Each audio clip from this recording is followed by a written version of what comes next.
لە دوای حوتی ئۆکتۆبەری ڕابردووەوە نزیکەی 30 جار هێرش کراوەتە سەر فڕۆکەخانەی نێودەوڵەتی هەولێر و فڕۆکەخانەی هەریر. گروپەکانی بەرەی مقاومەی ئیسلامی دەیانەوێت پڕوشک و گەرمی ئاگری شەڕی غەزە بێنە عێراق و هەرێمی کوردستان. هەر بۆیە مەترسی سربوونەوەی هێرشە درۆنیەکان بۆ سەر هەرێمی کوردستان تادێت زیاتر دەبێت.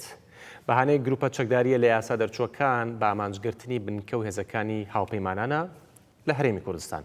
بەڵام بۆ چوونێکی دیکەش هەیە دەڵێت ئامانجی هێرشە درۆنیەکان خودی هەرێمی کوردستانە نەوەک هێزەکانی هاوپەیمانان.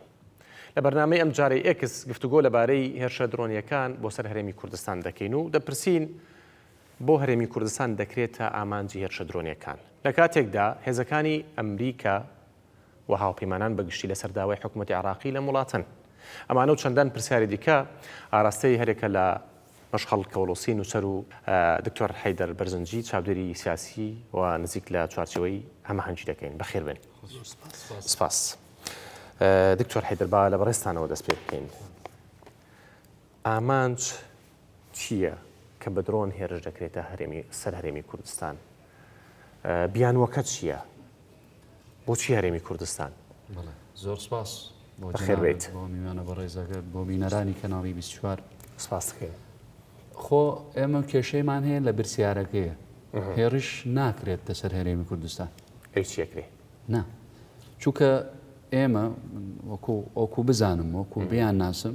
هیچ کەسێک نایەوێت تێکدانی ئەمنیەتی و ئاسایشی هەرێمی کوردستان تێکچێت. بۆ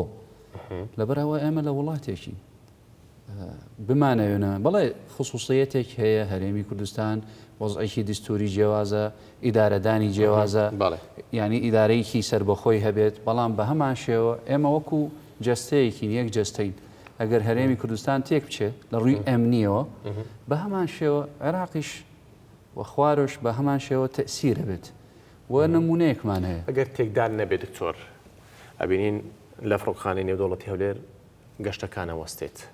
باشە هاتوچۆی بازرگانی هەیە هاتوچۆی مەدەنی هەیە تەنانەت هێزی پێشمەرگە کراوەتە ئامانج و خەڵک لە دڵە ڕاوچێدایە. باوەڕکە لەگەڵ هەندێک قسەم کردووە دەڵێت لە سەفەرکردن بۆ هاتنەوە هەرێمی کوردستان لەوانەیە کێشەمان بۆ دروست بێت لەسەر چی لەوانەیە لە شوێنەکە تیارەمان بنیشێتەوە چەند ڕۆژێک چاوەڕێ بکەین تا دێنە هەرێمی کوردستان. خۆی ئەگەر ئەو هێرش نەبێت چی هێرشە؟ ئەزانی چۆنە خۆی مشکلەیەک هەیە لە نێوانی ئەو عەلاقاتانەی کە دروست کراوە لە دوای 2023 بە شێوازێکی سەریح و وازح دروست نەکراوە. ئەمە پەیوەندیدارە بە هەندێک مەشاکلێکی پێ ئەوترێت بە وشەی عەرەبی تەراکومی لە بیدایەتی 2023 حتا ئێستا نەیانتوانی بە قووەکانی هەمووی قووەی سیاسی ئایا هەرێمی کوردستان بێت و ئایا بەغا بێت نەیانتوانی عەلاقاتێکی ڕاستەقینە دروست بوێت. من یەکێک لە سیاسیەکانی ناوهێنا نەڵێم کاتی خۆی کە مفاوەزات دەستی پێکردێتەوە تەشکیلی حکوومەت دروستکردنی حکوومەت بەسەراحەت بە برادەرانی سیاسەکانی کوردی وتووە کاکە ئێمە با عەلاقاتێکی عەقدێکی تازە دروستکەینەوە لە ئێستاوە لەم حکوومەتەوە ئێمە بە یەکۆ ئەژین ئێوە لەگەڵ ئێمە تا چەند ساڵە 10 ساڵە 20 ساڵە 25 ساڵە دوای ئەوە لە کاکە من خۆم وەکو حەقی خۆم وەکو مافی خۆم ئەعلانی دەوڵەتەکەم بە ئێمە لەسەر ئەم 20 ساڵە ئیشکەین. بەڵام ئێمە لە وڵاتێکی ئەژین چواردەورەکەمان بڵێ ئەوانش وەڵامیان چی بووە؟ گوتێ ئەوەم پێگوتن ئەوان چیان گوت؟ ناوتیان ئێمە مەسیرمان مشتەرەکە حتا ئێستا ئێمە ناتوانین بریاری ئەوە بین. زۆر باشە کەواتە مشتەرەکە بۆچی ئەم مەترسیە هەبێت؟ مەترسیەکەی خۆ شتێک تازە هاتۆتە پێشەوە. ئێمە ناتوانین چاو منوقینین لەوە کە ئەکرێتەوە لە غەزە. ئێمە بەشێکین خەڵکێکی شەڕ لە غەزەیە دووکەڵەکە لێرەیە ناک دووکەڵەکەی لێرە خۆ شەڕ لە غەزەیە دووکەڵەکە لە ئەمریکایە عینەن شتە ینی بەرامبەر یەک ئەمریکا و ئەوروپا هەمووی هاتەوتە پێشەوە بۆ خەڵکێکی بێلایەنە درۆنەکان با بنێرن ئەمریکا بۆ نێرن بۆ سەر هەرێمی کوردستان. ئێمە مشکلەکەمان ئەوەیە قاعدەیەک هەیە لێرە جەنابەت فەرمووی لە بیدایەتەوە اتفاقێک هەیە من ئێستا لە بەرنامەی جەنابتەوە ئەگەر ئەمریکیەکانە یەک وەرەقەیەکیان هەبێت کە بڵێ حکوومەتی عێراقی داوای کردبوو قاعدەیەکی دروستکەینەوە ئەوە داوا کراوە کە کاتی خۆی کە هێرشی کراوە لەسەر عێراق هەمووی و هەرێمیش بەشێک لەو هێرشانە تیرۆریستەکانی داعش بەس فرۆکەیە و معلوماتە. دوای ئەو زانویانە لە پڕێکە زانویانە کە قاعدەیەکی عسکەری دروستکراوە. من لەلایەنی پەیوەندیدارەوە لە هەرێمی کوردستانە وتیان ئەم قاعدەی هەریرەکە لە ئێرە هەیە، ئێمە پەیوەندیمان بەوە نییە. ئەزان ئێستا حکوومەت بڵێ ئەزان ئێستا چۆڵە ئەزانم ئەی بۆ بۆردمانیەکان ئەوان شەزانن چۆڵە ئەی بۆ بۆردمانیەکان قواعدێکی ئیشتیباک هەیە، قواعدی ئیشتیباکی پێوترێ. ئێمە ناتوانین بەشێک لە خەڵک وجودی ئیلغاکەینەوە. ئێمە لە ظروفێکی حتا ئێستا نامستەقڕ خەڵکە چییە؟ وەکو مقاومەڵێن باش ئەوان ئەعلانی ئەەکەن ئەڵە ئێمە دژی ئەمریکاوە دژی ئیسرائیل هەر بەڕوونی بۆ ئەمریکا ئەکەن ئامانج. طبعا ئەم هێرشانە ئەمریکا و ئیسرائیل ئیسرائیل لێرە هەیە؟ نانا عفو بەسمەوە نییە. ئەوان وەکو ئەعلانە وەکو یەکێک لە منهەجەکانە لە ئوسوسەکانە. منیش تەکیدم خۆ لێرا لەگەڵ ئیسرائیلە نییە، ئەوەش دیارە. ئەم برسیارەش بەرامبەری خەڵکەڵێم و بەرامبەری لایەنی پەیوەندیدەداران لە هەولێرە چەند جارێکە دووبارەیەکەنەوە ئەڵێ ئێمە هیچ وجودێکی سیاسی و دیبلۆماسی ئیسرائیلی لە هەرێمان نییە، چونکە ئێمە وەکو لەگەڵ حکوومەتی عێراقی هەر کاتێک حکوومەتی عێراقی موافقەی ئەوەی کردبوو ئەو کاتێ ئێمە موافقەوە هێزەکانی ئەمریکا لە هەرێمی کوردستانەکەن ئامان. منیش تەکیدم ئەگەر قاعدەیەکی عسکەری یا جەوی نەبێت لە تەنیشتی مەتاری مەدەنی هەولێرە خۆ درۆنەکان ناگاتە ئێرە. منیش لەگەڵ ئەوە نیم کە حەلی سیاسی مام چی بوو ئەوەی هێزەکانی پێشمەرگەکران ئامانج؟ ئەمە غەڵەتە، ئەمە دووبارە نەبێتەوە. هێزی پێشمەرگە عێراقیە و کوردە و خوێنەکانیان بەیەکۆ بوون لە یەک ساترە نەک ئێستاش چەند ساڵی ڕابردوو چارچەوەی هەماهەنگیدان بەم هەڵەیانێت. طبعا قبولی ناکەن. ئێمە ئەزان چۆن کاکە با ئێمە چۆن بڵێن پێناسە و تعریفکردنی ئەو شتانە بکەینەوە. ئێمە ئەساسیاتێکمان هەیە بمانەوێ نەمانەوێت بە شتێکیان نووسی بە داوا لێبوردنەکەین باشی بە هەڵە هات ئەوەی کە پێشمەرگەکانمان کرد ئامانج با هەر بەیاننامەی چەند پێشمەرگە کرا بە ئامانج لوجنەیەک تەشکیل کرا بەڵێ بە سەرۆکایەتی فەریق ڕوکنێکە کە ئەی ناسم فەریق ڕوکن جعفەر لە لایەنی سەرۆکی وەزیرانی عێراق محەممەد شاسوودانی هاتۆتە بۆ هەولێر چوو شتەکان ببینێ. هاتم تەقریریشیان نووسیوە. دوای ئەو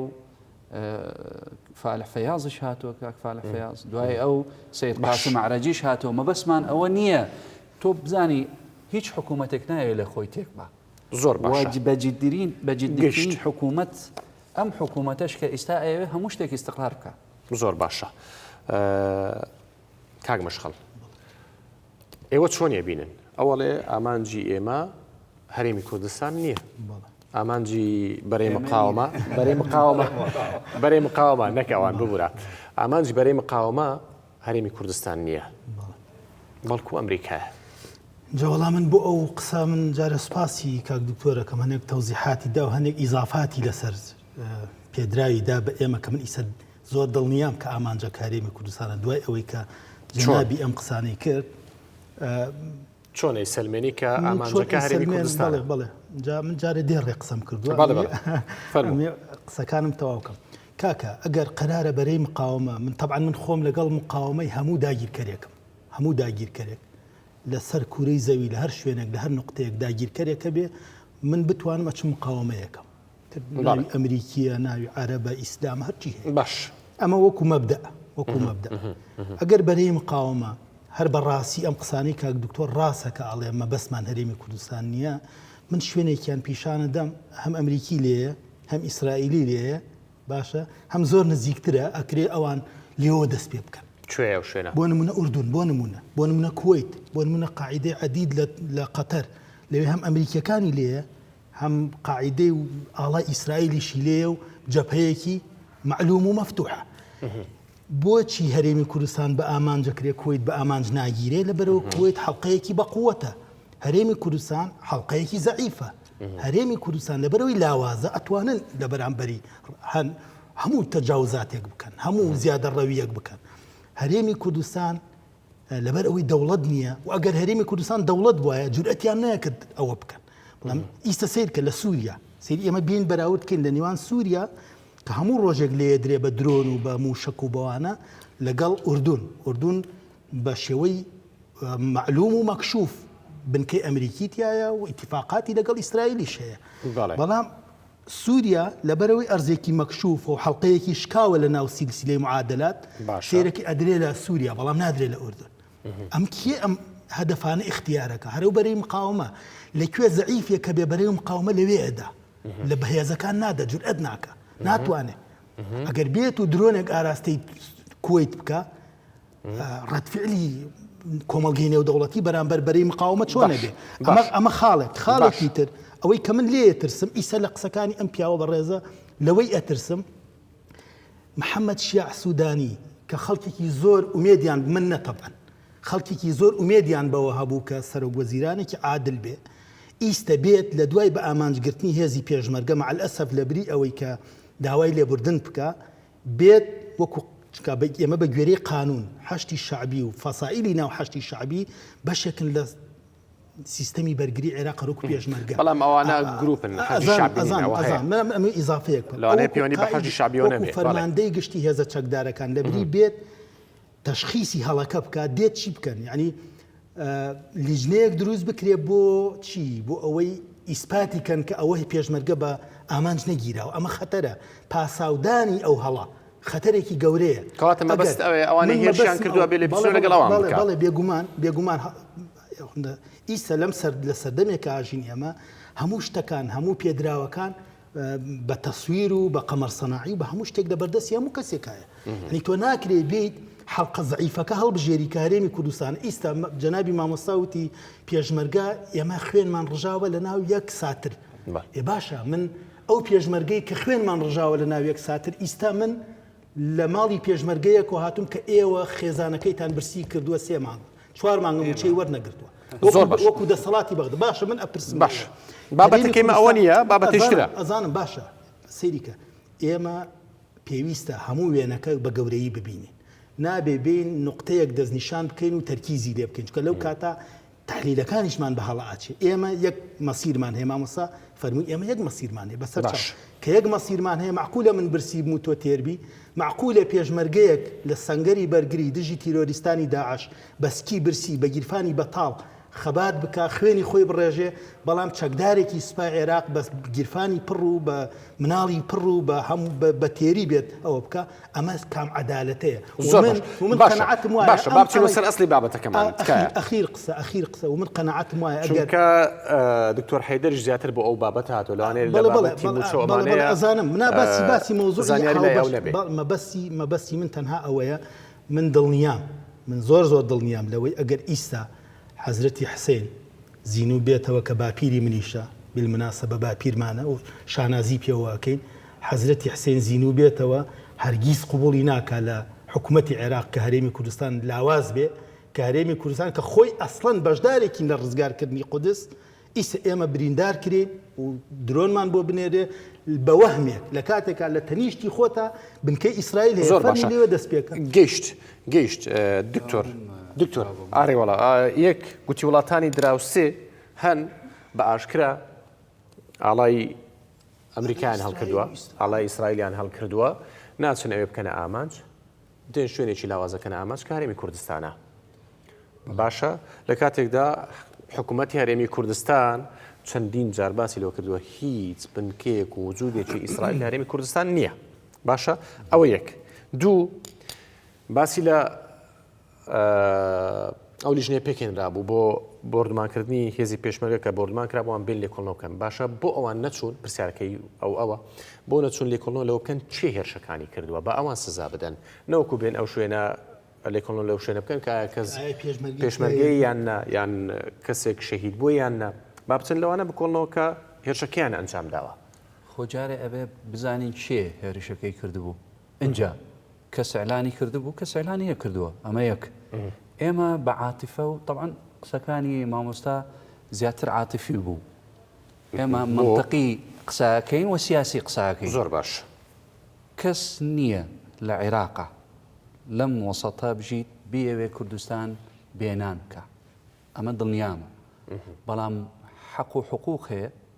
کە التزامات حکوومەت بڵێ ئەمە التزاماتە ئەگەر حکوومەتی هەرێمی التزاماتەکەی خۆی جێبەجێ کردبوو بەرامبەری حکوومەتی ئیتیحادی و حکوومەتی ئیتیحادی ئەبێ التزاماتەکەی خۆی بەرامبەری هەرێم چونکە ئەمە معادلەیەکی زۆر باشە دواتر دێنە سەر بابەتە مەسەلەی نانامە بەسم بۆ تەوزیحکردن بابەتەکەی ئێمە زیاتر پەیوەندی بە چونکە ئێمە بردومانکردن من خۆم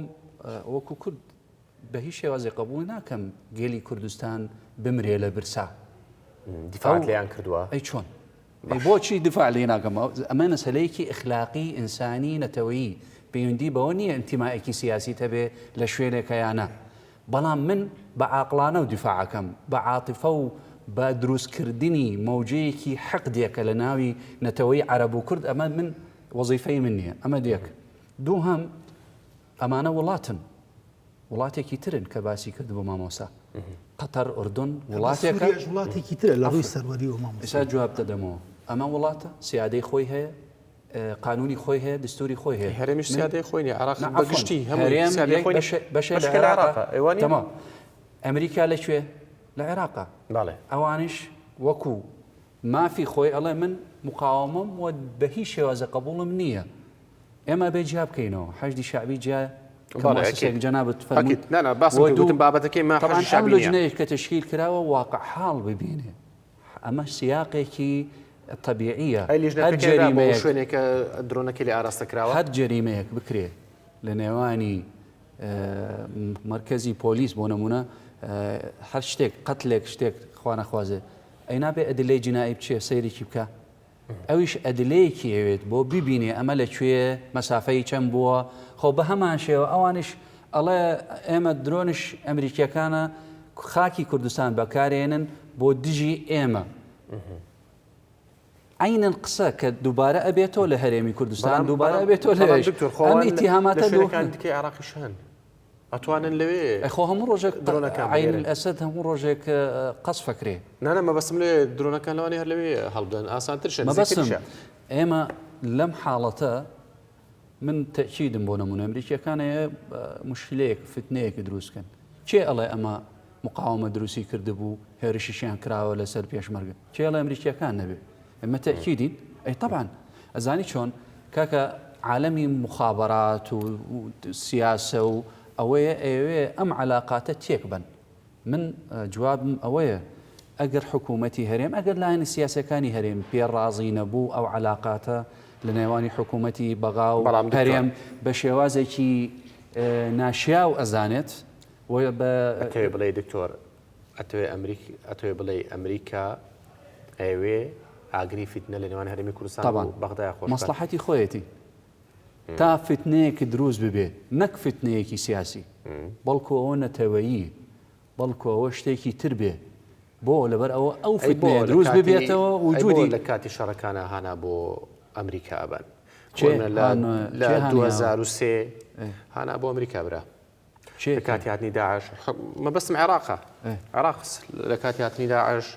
هانا بۆ ئەمریکا برا هانا بە ئەمریکا نەیەوە من بە جەناب تەڵم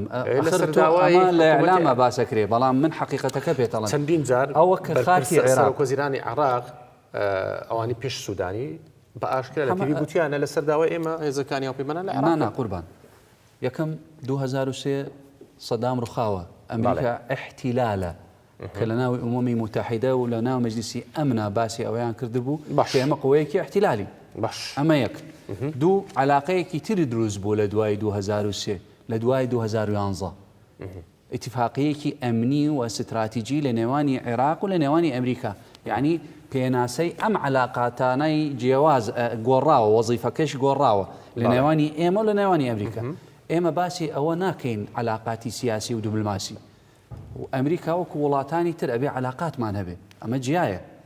بەڵام منیش قبوڵم نییە ئەمریکا بێت هێرشکە ئەتانەوێ بۆ نەک ئەتانەوێ بمانەوێت نزیکی لە چوارچێ هەماهەنگی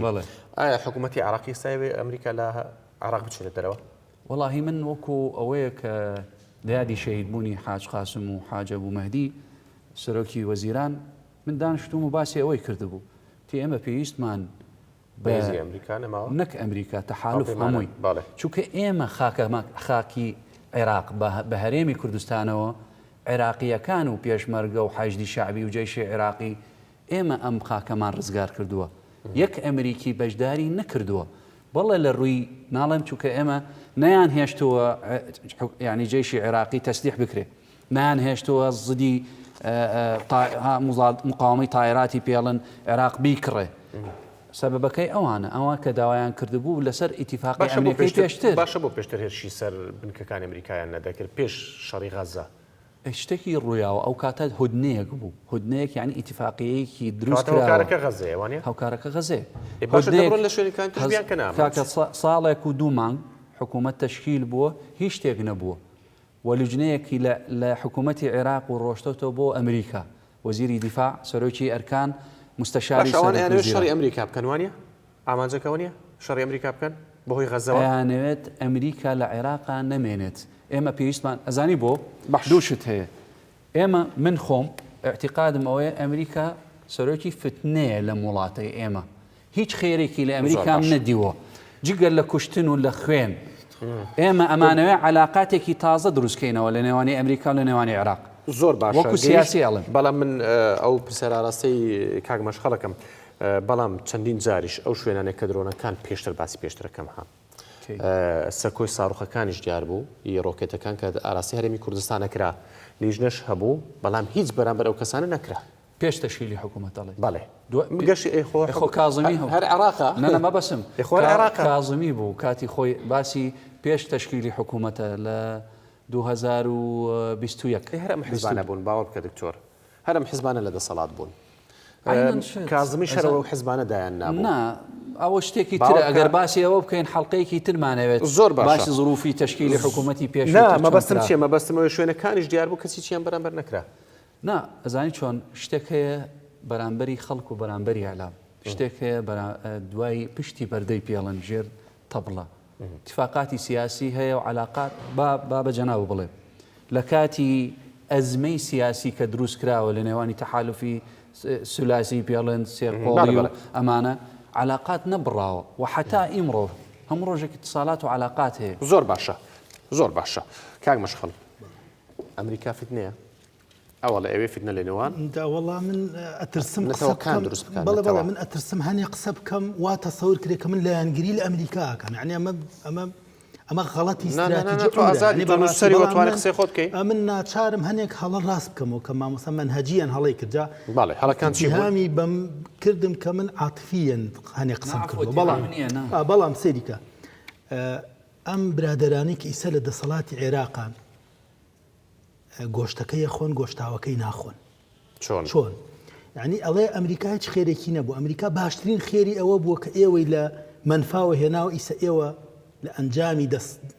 تەدەخلاتی ئەمریکی مابونی على الباطل فهو باطل يعني ئەوەی کە بە تەدەخلی ئەمریکا دروست بوو ئەم نیزام و سیستەمەی ئیستا لە عێراقا هەیە بەرەنجامی تەدەخلی ئەمریکایە بتەوێیانەتەوێ لەبەرەوە کە ئێوە ئەمریکاتان ناوێ مەفروزە ئەو ئەنجامەشتان نەوێ نەک گۆشتەکەی بخۆن و گۆشتاوەکەی نەخۆن بۆ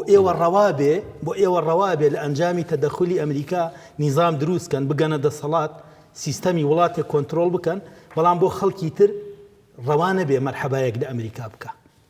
ئەمە تاوان بێ بۆ خەڵکی تر بەڵام بۆ ئێوە لە ئەنجامی تەدەخلی ئەمریکا لە 2023 کەوتنە ناو ناز و نیعمەت ئێوە معارەزە ئێوە لە منفا بوون ئەگەر تەدەخلی ئەمریکان من تەمەن نا سەیرکە من وەکو خۆم ئەگەر ئێمە وەکو کورد ئێمە متەمەڕیدین لە دەوڵەتی عێراق بەگشتی یعنی بەگشتی لە نقطەی دروستبوون تا نقطەی سەربەخۆی مەبەستت چییە تەمەڕودین ئێمە گەلێکین خاکمان داگیر کراوە بتەوێ نەتەوێت خاکی نەتەوەی کورد داگیر کراوە لەلایەن دەوڵەتێک کە ناوی عێراقە ناوی سووریایە کە ناوی تورکیا ئەو بابەتیشتە بابەتەکەی خۆمان ئەسلی بابەتەکەی باسی تۆ پرسیار لە من ئەەکەی من بیرۆڕای خۆم باشە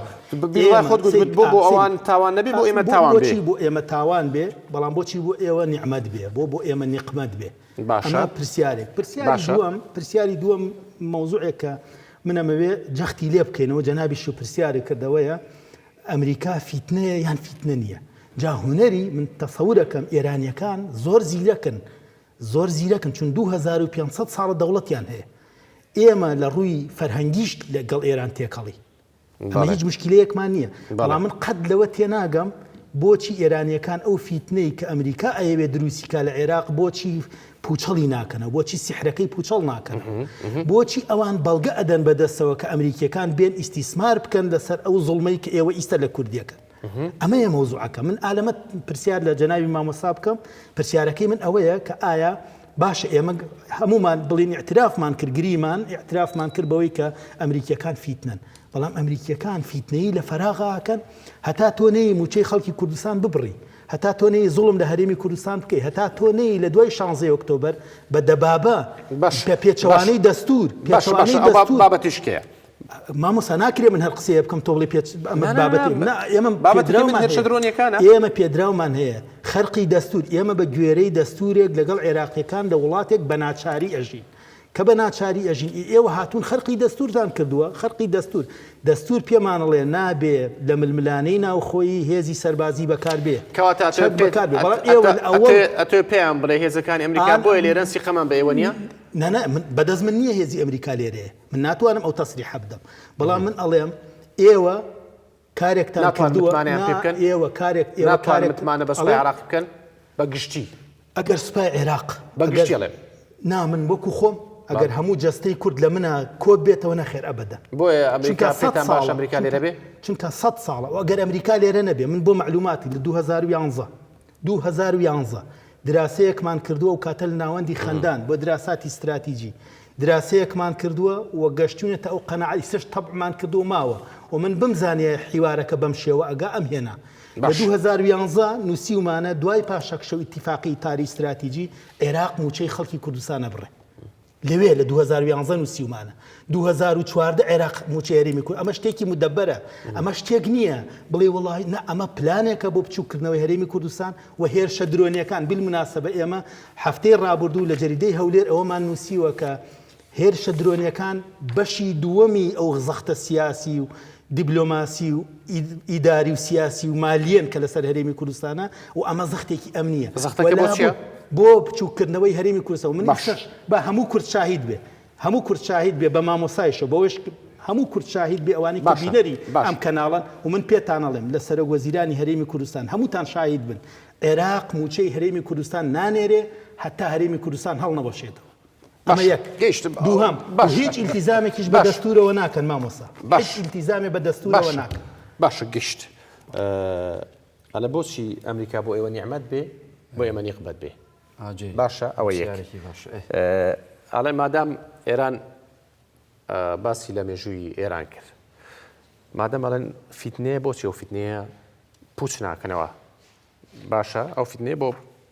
پوچ ناکاتەوە. شتێشترش پێم خۆش وەڵامی ئەوشم بدەیەوە، نە ئەو پرسیاریشتری خۆمە. ترامپ باشکرا گوتی لەگەڵ ئێرانیەکان قسەمان کردووە، ئەوان پێیان گوتینە ئێوە ناکەینە ئامانج، تەنها هێرشانەکەینە سەر بۆ ترساندنە. باشە ئێمە ئەگەر باسی جا پێم خۆشە وەڵامی مامۆستا ئێمەوە یەکەم سیانم بدەیتەوە. یەکەم هیچ لایەنێکی سیاسی عێراقی قبوڵی نەکردووە کە عێراق احتلال بکرێ، داگیر بکرێ لە لایەنی ئەمریکا. و لە ڕووی مێژووە لە 1991 مؤتەمەری لەندەن و جەنابی کاک مەسعودی لێبوو قوەی معارەزە لێوە بووە. ئەی تۆ خۆت ئەیکەی بە قوەی معارەزە و ئەوانەی تر هێناویانە لە دەرەوە لەسەر دەبابە ئەمانە ئیتیهامێکە بۆ لایەنە سیاسیەکانی کورد پێش ئەوە ئیتیهامێکە بۆ لایەنی سیاسیەکانی شیعە. لە 91 ئینتیفازەیەکی دروست بووە ئەگەر لە بیرت نایە، ئینتیفازەیەکە لە هەرێمی کوردستان و لە جنوبش دروست بووە کە پێ ئەوترێ ئینتیفازەی شەعبانی و چەندەها هەزارە شەهید ڕۆشتۆتە و چەند عالیمیشی تریا کوژرابێ. ئایا هەرێمیش بێ کورد بێ، ئایا عەرەبی شیعەش بێ؟ ئەی ئەوە ناگات کە خەڵکی عێراق ئەوێ خۆی ڕزگار کا بە دەستی خۆی کێ ئەم ئینتیفازە وەستاند؟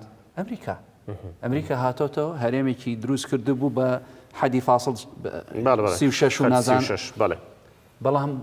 شیعەکانی کرد بە ئەمانج و سەدامی هێشت حتا 2003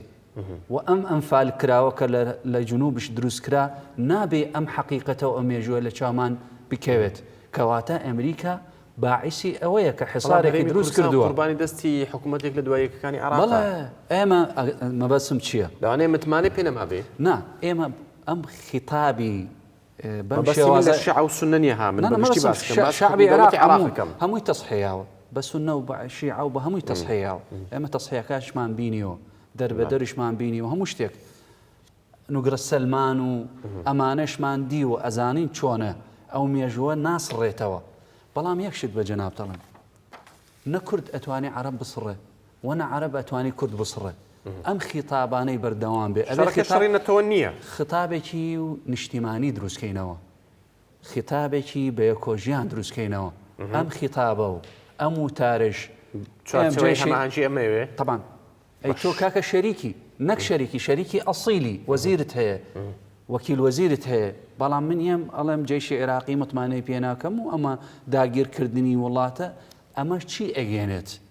ئەمە کە برایکە لە جنوبە دانیشتووە گوێ لە قسەکانی ئێمە ئەکا ئەڵێ کورد خەڵکێکی دژی ئێمەیە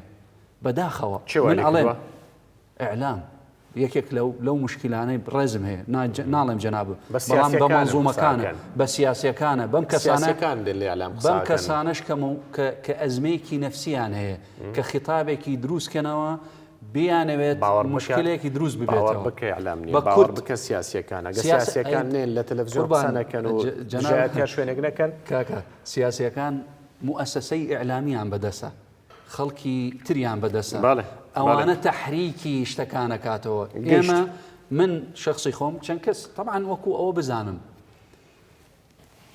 لەو ئەو کەسانە بۆ نمونە بڕۆ لەگەڵ جەنابی کاک مەسعود دانیشە بڵێ ڕێی چییە بە هادی عامری؟ برایی منە خۆشمەوێ بڵێ ڕێی چییە بە بوومەینی مهندس بە هەمان شێوە وەرە لە حاجی هادی عامری بپرسە لە مالکیش بپرسە. ئەی کاکە مشکلەکە لەکوێ؟ پێمان بڵێ مشکلەکە لەکوێ؟ ئێوە شەریکن لە خوێن لە سیاست لە ئیدارەدانی وڵات مشکلەکە لەکوێ؟ ئەتوێ بڵێ ئەمریکا بەشێک گەورەکەی ئەمریکا. ئێمە لە وڵاتێک ژین ئەزانی مەبەسم چییە؟ خۆ من ناڵێم شپیناسەی علاقاتی لە نێوانی ئەمریکا لە نێوانی عێراق هێشتا باشە بەس پێم خۆش وەڵامی وەشم دێتەوەی باسی ترامپم کرد. باشە ئەو هێشانێکە کراوە نمونەیەک سەربازی ئەمریکی بریندار نەبووە. نا ئەمە ئەزانی چۆن ئێمە ئەگەر باوەڕکەین بە ڕیوایەت و بە قسەی ئەمریکا ئەڵێ قورب بەسەرمان چووکە دوێنێ پێرێ هێرشیان کردوتەوە لەسەر بەغا درۆنێکی ئەمریکی بوو بە یەکێک لە قاعیدەکانی حەشدی شابی بوو بە ئەنجامی و شەهید بووە. پنتاگۆن دەرەچێ ئەڵێ ئێمە زەر سپاسی حکوومەتی عێراقیەکەین سپاسی هێزی ئەمنیەکانی عێراقیەکەین ئەو هاوکاری کردوین و ئەو هێرشەمان کردووە. دوایی ئەو یەکسەر ئێمە زانیمان کاگە ئەمە چییە؟ ئەمە یعنی خیانەتدانە لە یعنی واکو ئەوەیە زەربەیەکەیەن لە حکوومەتی عێراقی. حکوومەتی عێراقی جوابیاوە بە هیچ شێوازێک ئێمە نەمانزانیوە ئێوە ئەو کارەتان کرد. بەڵام پرسیارێک شێ ئایا حکوومەتی عێراقی ئەیوێت بەهێز هێزەکانی ئەمریکا دەربکات؟ ئەو وستی حکوومەتی عێراقی ئەوێ ئەو گروپانە هێرش بکەنە سەر ئەمریکا ئەزانی چۆن مشکلەکەی چییە؟ ئەو تەباین و ئەو تەناقزە کە دروست هەبێ ئێوە لەگەڵ حکوومەتە تەعامولەکەن یا لەگەڵ لایانی سیاسیەکانە لەگەڵ هەرێم یا لەگەڵ حکوومەتی ئیتیحادی. بۆنمە پرسیارێکی من زۆر ڕوونا ئایا حکوومەتی عێراقی ئەیوێ بەم هێرشانەی ئەم گروپانە ئەمریکا دەربکات؟ نا یان حکوومەتی عێراقی وتی ئێمە بە حیوار بە دایلۆک من زانین چۆن ئەمریکا خۆی وەسفەکەی چیە لە عێراقا بە ئەمە وەسفەکە بزانین. من مادەم باسی وەسفەکەت کرد باش شتێکت پێ بڵێم چەند سەرنجێکە لەسەر ڕێککەوتنی استراتیژیکە لە نێوان عێراق و ئەمریکا واژۆ کراوە. باشە ئەڵێ بە جۆرەی ڕێککەوتنەکە هێزەکانی ئەمریکا لەسەر داوای حکوومەتی عێراقی لە وڵاتن و لە نێو ڕێککەوتنەکەیە هەیە. باشە بابا ئەوە هەیە لە خاڵێکی ڕێککەوتنەکەدا هاتووە لە عێراق و ئەمریکا مافی بەرگری لە خۆکردنیان لە نێو عێراقدا هەیە. مافیان هەیە بەرگریان بەرگری لە یەکترێکن باشە لە خۆیان باشە ڕێککەوتنەکە مافی ئەوەی بە ئەمریکا داوە ئاسمانی عێراق بە خۆی بەکار بهێنێت چ بۆ فڕۆکەی جەنجی چ بۆ فڕۆکەکانی دیکەی. ئەمە چی ئەزانی چی پێڵن لە ئەحادیثە ئەڵێ حەدیث مەبتوور ئەمە تۆ باسی بەشێکە ئێستادەیەکی لێ بکەین. من بە جەناب دەڵێم وەرە دوای بۆ تێنێرمەوە ئینشاءالله حکوومەتی عێراقی بێتە سەر شاشە پەرلەمانەوە چی دروست کراوە. ئێمە 7 بند تقریبا 8 بندمان هەیە لە نێوانی حکوومەتی عێراقی و ئەمریکا بەوە ئەمریکا کشاوە 2011 ئەمریکا کشاوە ئەوە دوایینیانەها بڵێ ئەو نەکیە و کاتی کە 2011 کشانەوە ئەیکەی ئەمە ئەو ڕێکەوتنەیە کە ئێستا قوربان وەزارەتی خارجیە ئەمە وەزارەتی خارجی ئێستا شکر بۆ خۆی گەورە دکتۆر فواد حوسێن ڕێز و حورمەتمانەیە ئەتوانێ وەسیقەکە لەوێ دەری بکەن و بدرێتە ئەعلام بزانێ عێراق چی داوای کردبوو مالکی داوای کردبوو دوایە و سەرۆکی هین وەزیری خارجیە بڵێن جعفەری بوو ئەو کاتە داوای دوو خاڵیان کردبوو عاسمان چونکە ئێمە فڕۆکەمان نەبووە و معلوماتێکی استخباری ئەنەها هی بە هیچ شێوازێک نە دستور ڕێگە ئەوە بە قاعدەیەکی دروست باسی ڕێکەوتنەکەم ئەی ڕێککەوتن کاکە هەر شتێک هەر ئیتفاقیەک هەر قانونێک دەرەچێت مخالفەی دستورەکە اعتیباری لێ ناکە ئەو مخالفەی دستوریە ئێمە ئەزانی چیمانوێت ئەم علاقاتانەی کە لە نێوانی عێراق و لە نێوانی ئەمریکا تەرتیب بکرێت نەمانە من خۆم شخصی خۆم وە لایەنە سیاسەکان کە من نزیکم و ئەزانم نەمە بەسییان ئەوەیە خەڵکی کوردستان بمرێ لە برسان نەمە بەسییان ئەوەیە هەرێمی کوردستان بچووک ببێتەوە نەمە بەسییان ئەوەیە کە تێکدانی ئەمنیەتی هەرێمی کوردستانە ئەمە هەمووی مادەیە کە دەرئەچێت ڕەدی فعلێکی خراپە کە هێرشکرا لەسەر هەرێم حکوومەتی عێراقی بەیاننامەیەکی دەرکردووە کە هێرشکرا لەسەر سفارەتی ئەمریکا حکوومەتی عێراقی بەیاننامەیەکی دەرکردبوو وەصفی ئەوەیشی کردبوو ئەو کەسانش کە ئیسیدافی بەحسەی دیبلۆماسی بە تیرۆریستی یاوە لە قەڵم و ئەمە یەکەم جارە زۆر باشە کاک مەشخەڵ نزیکیت لە پارتی بەسەراحەت بڵێ پارتی ڕێکەوتنی هەیە لەگەڵ چوارچێوەی هەماهەنگیە بڵێ ناتوانێت زەختێک لە چوارچێوەی هەماهەنگی بکە کۆنتڕۆڵی و گروپانە بکەن ئەگەر نەبا مەوقیفێکتان هەیە بەرامبەریان واللهی من ناتقی پارتی نیم بە ناوی پارتی وە قسە بکەم یا پرسیارە کە پێویستە پارتی وەڵامی بداتەوە من وەڵامی بدەم من وەڵامی کۆمەڵە بابەتێکە دەمەوە کە خۆم معریفیە نەتوانم معالەجەی بکەم لای خۆم من پێم وایە نەک چارەسەری ئەوە ناکەن و نەک ناچنە ژێر زەختی پارتی و لە ئایندەی نزیک لە کاتێکە کە دەرکردنی هێزەکانی بیانی لە عێراق ئەکەوێتە دەنگدان و پەرلەمان و ئەوە ئەنجا زەختی کەمەرشکێن لە کورد لەو کاتە دەستپێیەکە ئەنی هەموو ئەو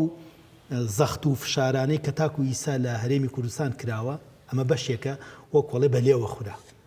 ئەو فشارانەی کە لە ئایندا عێراق لە هەرێمی کوردستانێکە ئەمانیان قوڵترە کاریگەرترە و پێم وانی هەرێمی کوردستان بتوانێت بەرگەی بگرێت چون کارتەکانی هەرێمی کوردستان بۆ مامەڵەکردن لەگەڵ ئەو فشارانەی کە لەسەر هەرێمی کوردستان ممارەسەکرێن زۆر گەورەی سە بۆ نمونە ئەگەر لایەنە شیعیەکان ئیتار و ئەوانە بیانەوێت دەرکردنی هێزەکانی ئەمریکا و بنکەکانی ئەمریکا بخەنە دەنگدان لە پەرلەمان ئەنێ ئەو کاتە کورد دەکەوێتە نێوان دوو بەرداشی زۆر سەخت یان ئەوەیە ئەڵێ لەگەڵ ئێوان بەسەر چاو یان ئەوەیە نەخێر بەڵام باجەکەی بەڵام لە پەرلەمانەوە کرابوو مەبەستم ئیستا تەم دەنگێکی تر هەیە بۆ ئەوەی جارێکی تر ئەو شتانە بێنە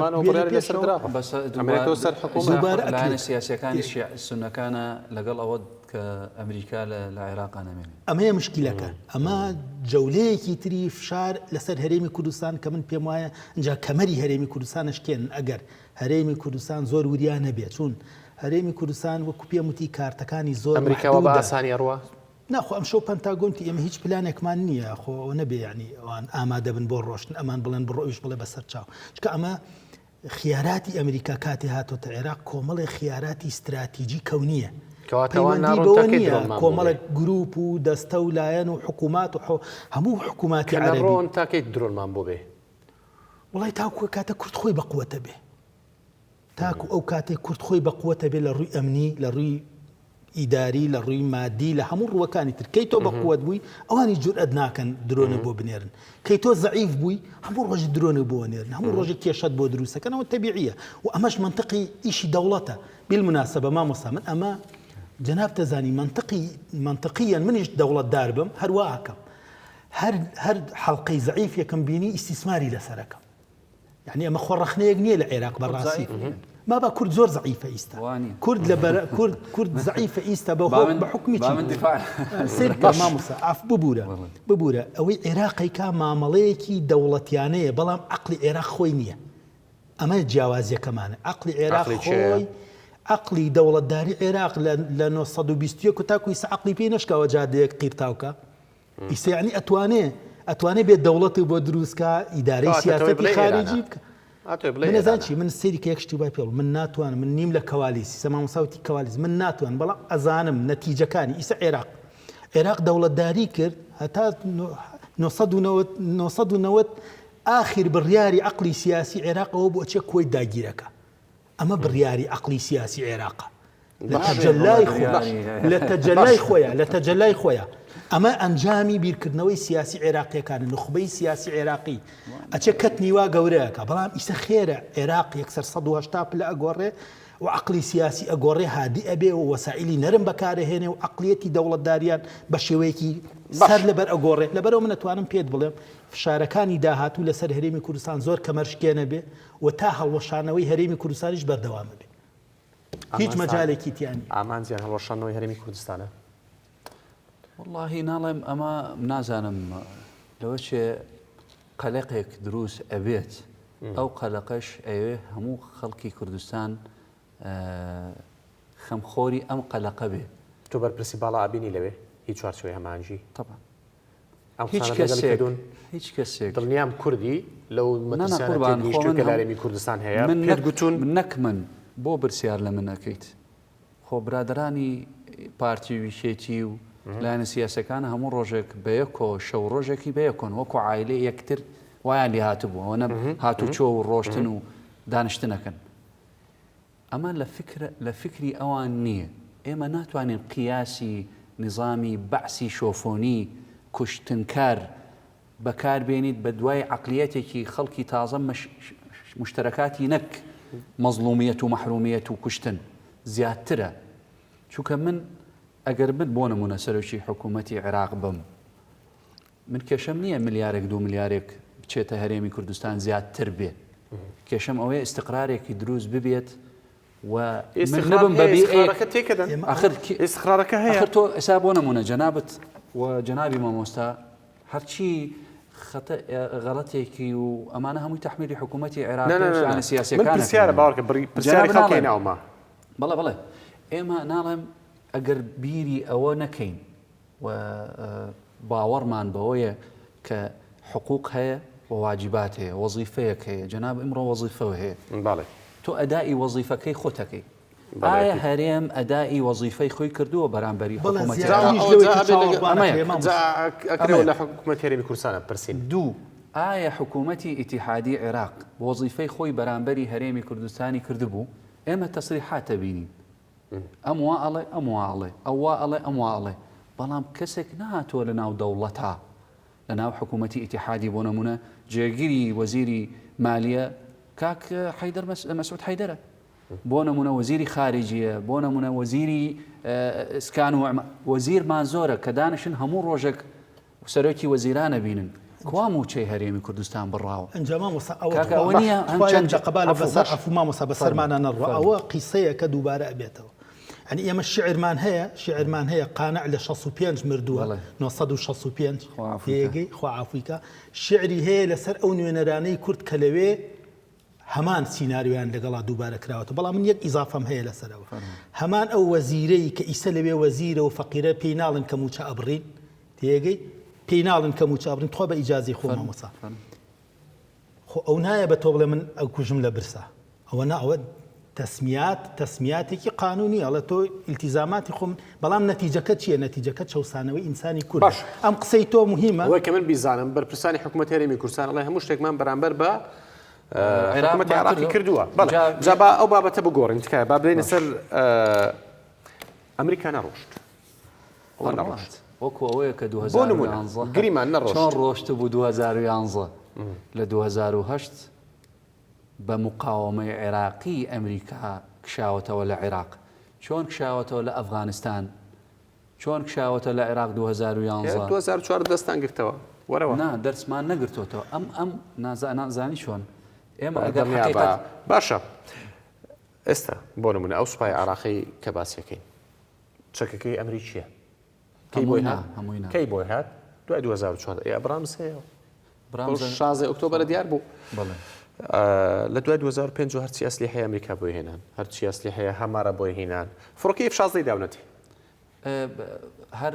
دەبا بە ئەمرازی داون ئەمریکا زین چۆن ئەمریکا ئێمە بەخێوەکە ئەمریکانە بێ ئەمە ئەمرین هەناسەش نادەین نامە بەسم لە قسێ هەر ئەوانە دەتیانە سوایە باشە گریمان ئەمریکا نەڕۆشت یاوە بە ئێمایا بە بەلاش ئەو باشە گریمان ئەمریکا نەڕۆشت ئێمە تاکەی درۆنمان بۆ دێت ئێمە دانیشتین ئەمڕۆ تاریخ چەنە یەکیش ئەمڕۆ هەشتی مانگەوە باڵێ شاڵا ساڵی ئایندە ئەو دانیشتنەکەین بەس بەبێ ئەمریکا لە عێراقا بێ ئەمە لە خۆم وەریگرە ئەمریکا نایەوێت لە عێراقا بمێنێتەوە نایەوەیە یان معلومەیە معلومەیەک و استقرائێکی چۆن بڵێن مستەقبەلی ئەمە یەک دوو هیچ نەحکوومەت نەهەرێم لەوە بترسێ کە ئەگەر ئەمریکا بکشێتەوە شیعە و حکوومەتی اتحادی و لایەنە سیاسەکانی شیعە بێت هێرشەکەن لەسەر هەرێمی کوردستانەوە هەرێمی کوردستان زایفکەن ئەمەش دڵنیاتەکەمەوە سێ عێراق بەش ناکرێت ئەوە خەوێکە بوو ئەمریکا ویستی تەطبیقی کات و نەکرا چوار هەم مافی ئەوە هەیە هەموو کوردێک کە دەوڵەتێکی خۆی بێوێت بیبینێ بەڵام ماوانەیەکی زۆرە ئێرانە تورکیا پێنج هەم ئەوە من ئەڵێم ئەبێ ئێمە علااقاتێکی ڕێکوپێک و تازە دروستکردنێکی پاک نەگغش و من ئەچم تاانەیەک لە تۆ بەم و ئەو شەچێتە تاانەیەک لە من بە ئێمە ساڵشتر هە درۆنمان بۆ دێت نا من تەکیدم ئەمریکا خەڵکی ناردووە تا ساڵش کە ئەمریکا نامێنێت تا ساڵش کە درۆن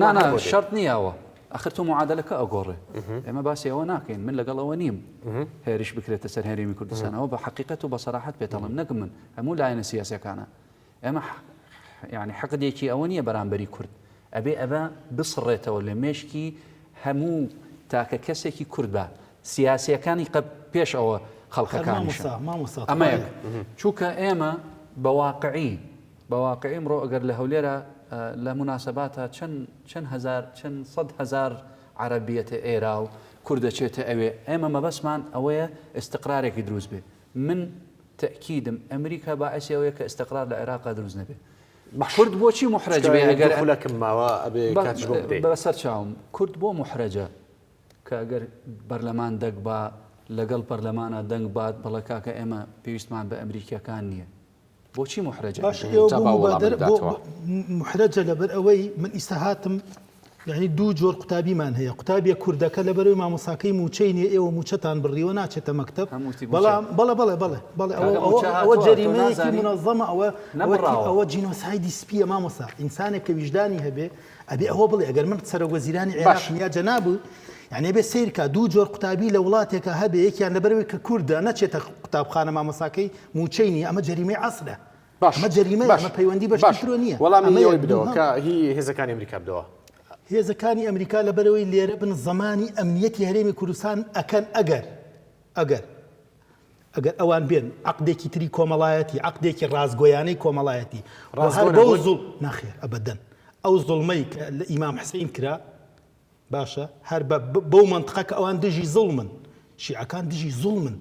دژی برسیکردنی ئیمام حوسێن بە برسێتی کوژرا شەهید کرا وانە بۆچی تۆی جارێکی تر خەڵک برسیەکەی کەواتەوە جارێکی تر ئێوەلەوە ترسن متمانەتان بە عێراق نییە و بۆ ئەوەی ئێمەە من وەکو مەشخەڵ کەوڵۆسی یەک مطلقاً ئیمانم بەوە نیە عێراق دوای ئەوەی کە ئەمریکا ئەوە جەنابی وتی ئین بکە و من بەرپرسم لە بیرۆڕای خۆم بەرپرسم لە ئیستینتاجاتی خۆم ئیمانی مطلقم بەوە هەیە دوای پاشەکشەی هێزەکانی ئەمریکا شتێک نامێنێ بە ناوی هەرێمی کوردستان نقطە سەری دێ عێراق گەورەترین جەریمەش بەرامبەر 2011 حتا 2014 ئەمریکا لە عێراقا نەبوو 4 ساڵ فرسەتی ئەوە نەبوو